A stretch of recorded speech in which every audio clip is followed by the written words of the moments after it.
overthrow of constitutional order in Niger and the illegal detention of President Mohamed Bazoum, and called for the immediate release and reinstatement of the president as the president and head of state of the Niger Republic, and for the full restoration of constitutional order in the Republic of Niger. It rejected any form of resignation that may purportedly come from His Excellency, the President of Niger Republic. And ECOWAS said in the event the authorities' demands are not met within a week,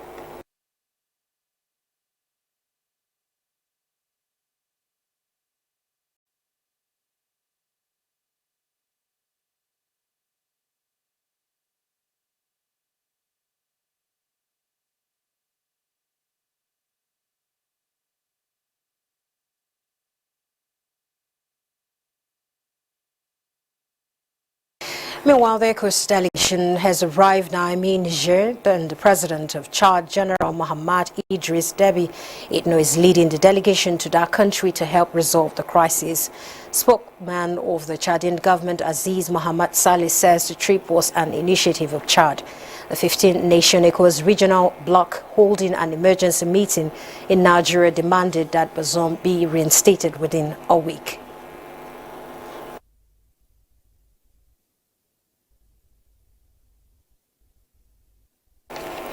Now, correspondent reports of mega turnout in the capital of Bangui hours after the polls opened in Central African Republic on Sunday for a constitutional referendum. The referendum would allow President Faustin Archange Touadera to seek a third term in office beyond the original two-term limit in a country which has endured several coups. His rivals now charge that they want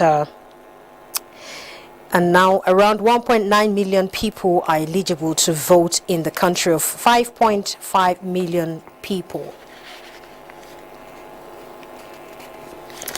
The world marks the Day Against Trafficking in Persons. The campaign this year aims to raise awareness of disturbing developments and trends that is identified by UNDOC and calls on government, law enforcement, public services and civil society to assess and enhance their efforts to strengthen prevention, identify and support victims and end impunity.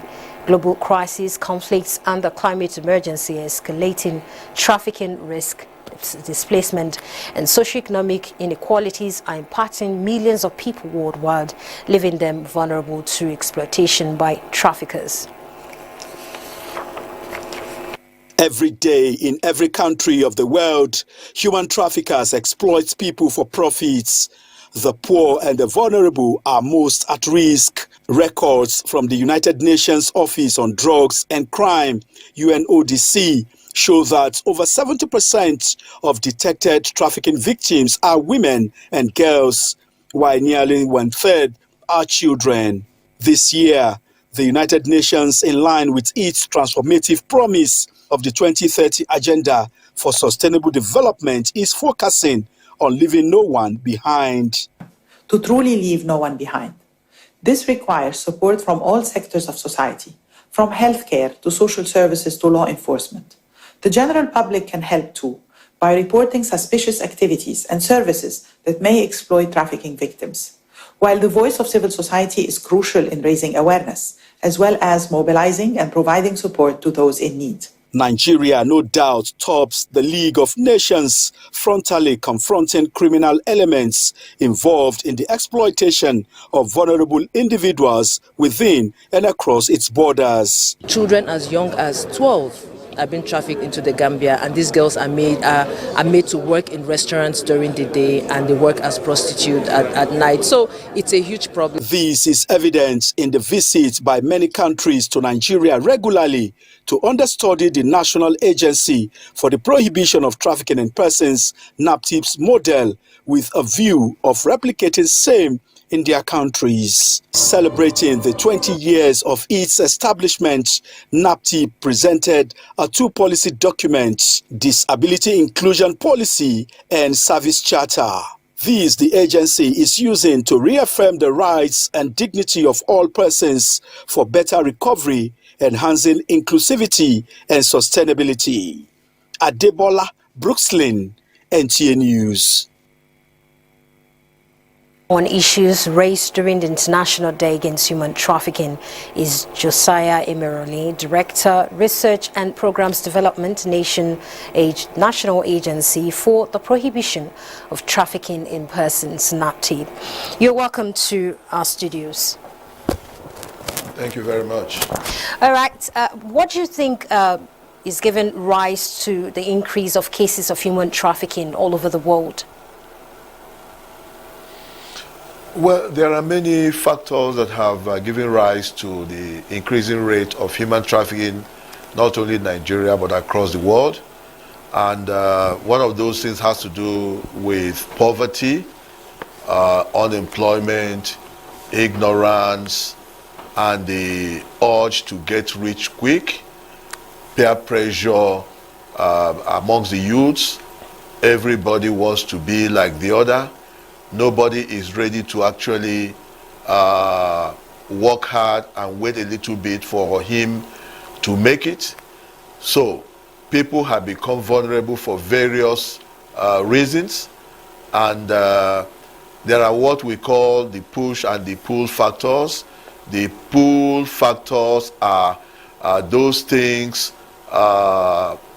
in the destination countries that are luring people from the underdeveloped countries to move over to those developed countries, while the push factors are those things that have made people vulnerable in their own countries, their own communities, and wanting to move out of their communities and their countries to those other areas. And these are what the criminal elements who are traffickers have been capitalizing over the years to lure people out of their comfort zones in their communities and in their countries. Okay, so basically the 2023 World Day Against Trafficking in Persons seeks to raise awareness on the disturbing development. What are some of the mechanisms in place to actually curtail this and achieve the goal? You will understand that when the United Nations in 2013 came up with that resolution to declare 30th of every July World Day Against Trafficking, the idea was to raise awareness of the public on the plight of these human traffickers, the plight of the human trafficking, and also to ask us to support victims of human trafficking. And that is why for this year, the theme is reach out to every victim of trafficking, leave no one behind. And that is to say that every victim of human trafficking, anywhere we find them, we must support them in one way or the other. And how do we support them here in Nigeria? What we do here, the mechanisms include public awareness creation in all the nooks and crannies of our country. Apart from that, to give support to every victim that we have rescued somewhere along the line in our work.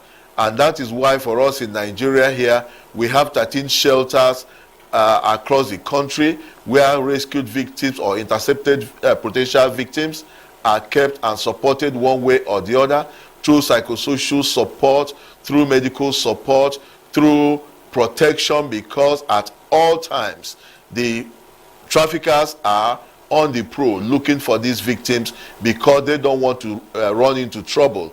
And the good thing about this year's program is that it's also coinciding with the 20th anniversary of the National Agency for the Prohibition of Trafficking in Persons. Okay. And of course, I must mention that crisis and conflicts also escalating the trafficking risk. Thank you so much for the inputs there. But if I may just add, because we are supposed to do this today, but tomorrow is the big rally across the country for us to create awareness. And in Abuja, we have a big rally coming up from Old Parade Ground. And all stakeholders and partners are involved, and we invite everybody to join us at Old Parade Ground. Thank you very much. We hope that this menace is actually put to an end or reduced minimally. Thank you so much for your inputs there. Thank you very much for having me. And also Sunday, 30th July is International Friendship Day, a day set aside by the United Nations to mark the significance of friendship in one's life. And the annual celebration cherishes the meaningful friendship in people's lives, as it's believed that the world would become far more difficult place without one's best friend. The United Nations observed that the world continues to struggle with issues like human rights abuses, poverty, and others. Our challenge security, development, social harmony, and peace among the people. And the day aims to establish strong ties of trust to make sure that together the world could eradicate all those factors that threaten a peaceful future. Despite being proclaimed by the United Nations, not all countries celebrate the day on July 30th. Now, few nations like India, Bangladesh, the UAE, Malaysia, and the US observe the day on the first Sunday of August. So for them, this year's Friendship Day will fall on August 6th. All right, let's take a break. We will continue this conversation right after this break. Hello, with everybody for you. Say hello to GoTV's newest package. GoTV Super Plus has all the great channels you love on GoTV Super. Plus, big-time international and kids channels the whole family will love. Plus, plenty of live Premier League action on Super Sports Premier League channel. It's the package you asked for and we listen. GoTV Super Plus, available from 1 August. GoTV, love it. All right, welcome back. Before we went on that break, we were talking about the role of friendship, and we have in the studio to shed more light on the International Day of Friendship, a consultant psychiatrist, Dr. Ada Ikeako. Welcome to the studio, Doctor. All right, so let me start by asking you what the role of friendship is in engendering world peace and development. Friendship is very important for world peace. It promotes mutual respect and understanding, and it is very, very important in international relations. And today is the day that we are celebrating. It's an international day to celebrate friendship. Okay, so globally, all nations face violence, miscommunication, mistreatment, and lack of trust, and of course discrimination and religious discord. What can be done to build a better relationship and bond with various countries, especially in the face of insecurity? We have to look at the root causes of conflict, which is abuse, neglect, lack of social justice. We have to look at gender inequality, economic inequality, who is being treated unfairly in society, and how can the government and civil society and each and every one of us, how can we make amends for a fairer and more just society?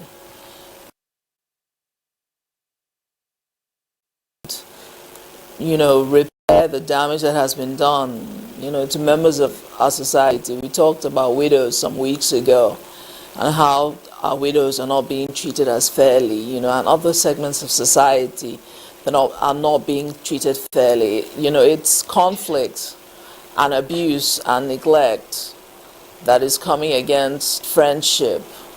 And so we have to look at the root causes of conflict. Also intergenerationally, we have to open up lines of communication between the elderly and the young.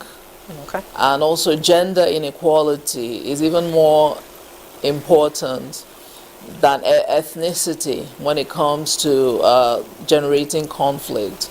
So we have to look at gender inequality and economic disparity. So we have to look at disparity in every dimension, and these are the root causes of conflict. So for us to promote friendship, we have to look at the root causes of conflict. You have to be a friend to yourself. I just want to end by saying that when you're dealing with toxicity in psychology, you have to be a friend to yourself. Mm-hmm. and the acronyms that help support that. You have to love yourself, you have to trust yourself, you have to support yourself, you have to validate yourself, you have to encourage yourself, you have to be consistent with yourself, you have to affirm yourself. And so it's very important that you show up for yourself, even if you're dealing with toxicity from your environment, the more so.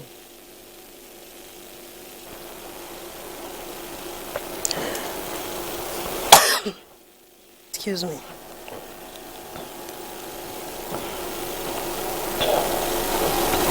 All right, we'll continue that conversation after this break.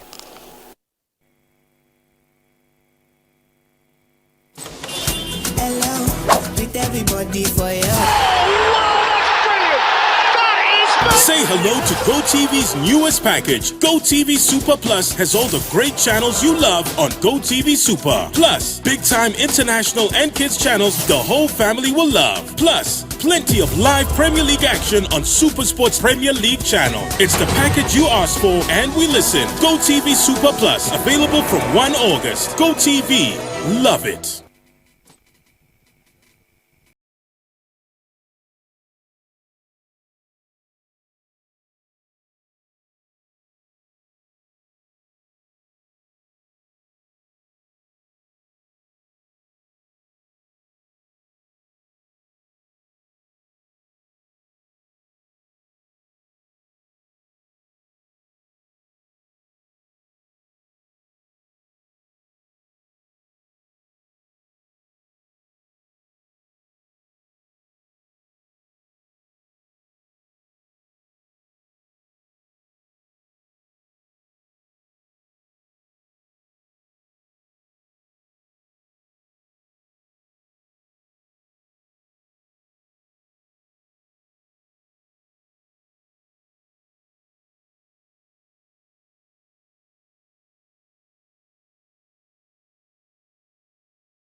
Let's now have your final thoughts on the role of friendship, especially to the people that are less privileged or even disabled.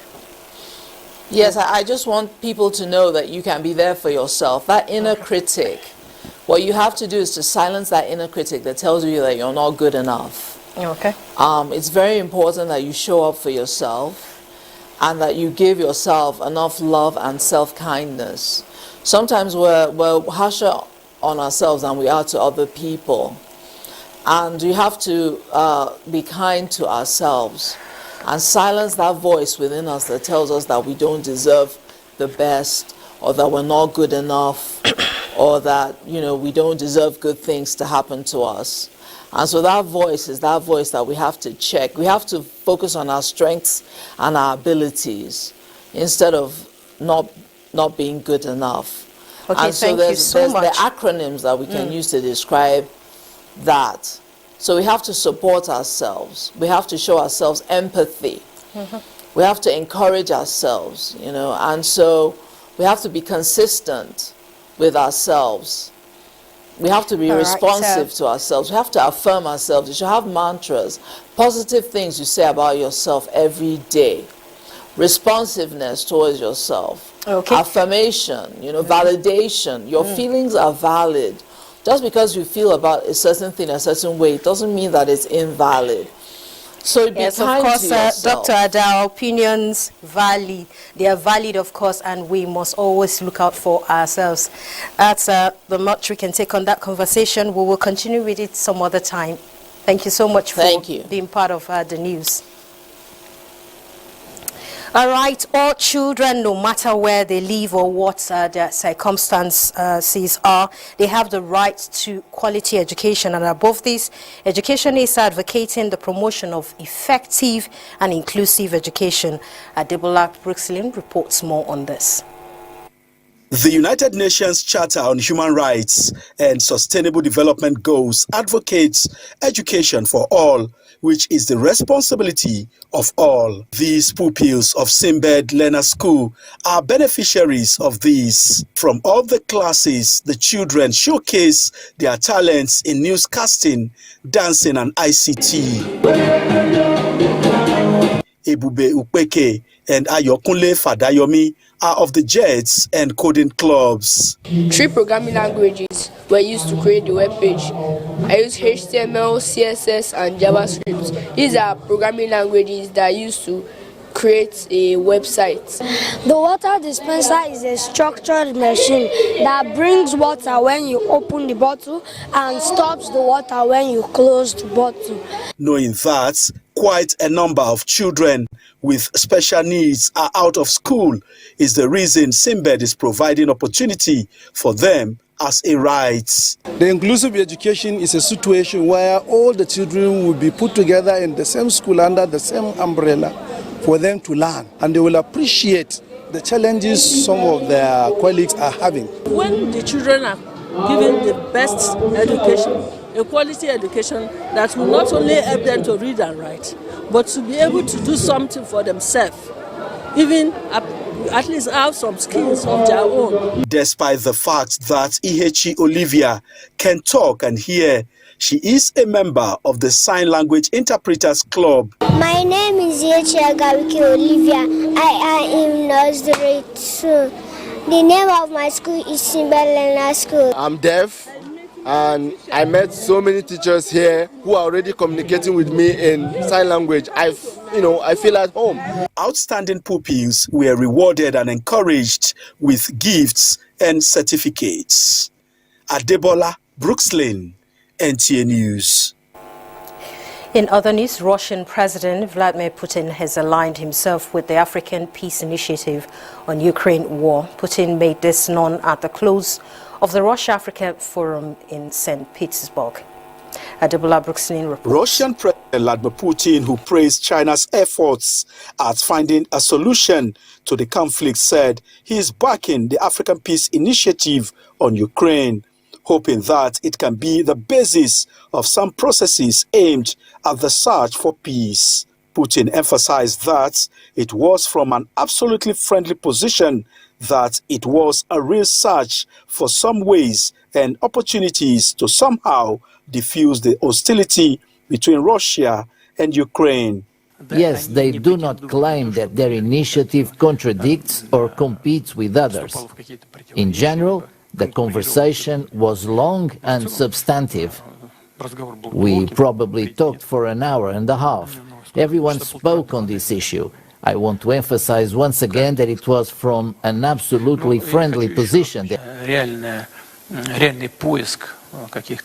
Russian leader speaks on why he will not be attending the BRICS forum in South Africa slated for August, claiming that his presence at the summit is irrelevant. He, however, made no mention of the arrest warrant issued against him by the International Criminal Court. Adebola Brookslyn, NTA News. The World Economic Forum ranks Rwanda 6th in the world and 1st in Africa for taking the lead in promoting gender equality. The 6th edition of the Women Deliver Conference, one of the largest multi-sectoral meetings dealing with gender equality issues in the world, was held in Kigali. It is the first time the conference is held on the African continent in Rwanda, and women occupy approximately 61% of seats in the Chamber of Deputies, 55% of all ministerial positions, 38% of seats in the Senate, and 43% of seats in local government councils. Rwandan President Paul Kagame says there's need for Africa to take up the challenge to do things differently and with a sense of urgency. It could take more than a century to achieve gender equality targets.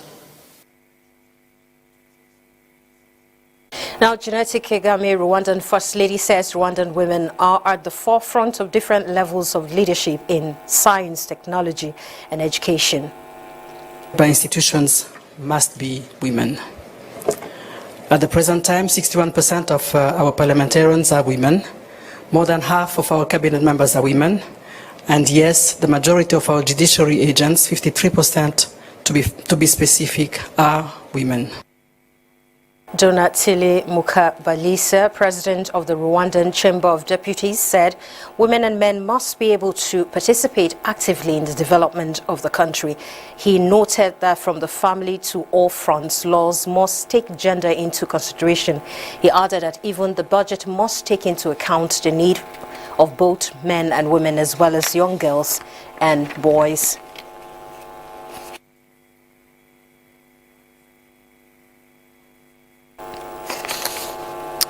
And now let's go to one of the trending stories now. Now, with civil servants having charge to remain focused in their work while not transferring their personal problem to their jobs.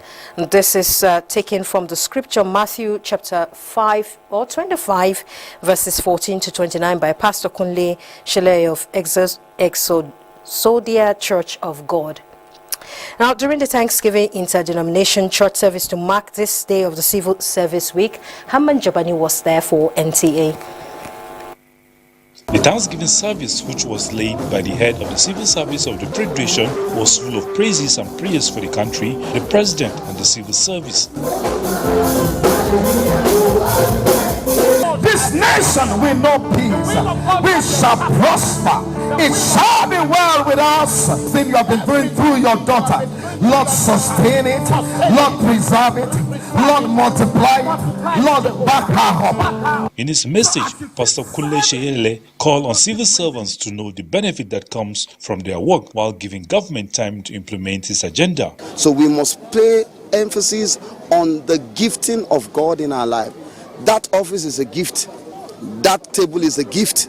That assignment you have been given to do is a gift from God. And God is watching your reaction towards those gifts and what you're able to make out of them. Head of the Civil Service of the Federation, Folashade Emeeson, says the achievement recorded this far in the service can only be attributed to God, hence this thanksgiving.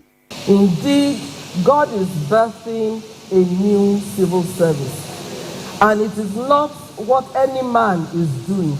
It is God himself that is doing the work. And because it is God that is doing the work, no man can stop it.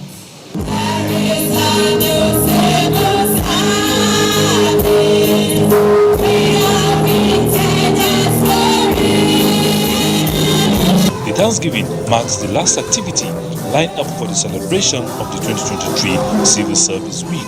Hamad Jabani, NTA News. That concludes the news at this time. Many thanks for watching. I am Comfort Amodu.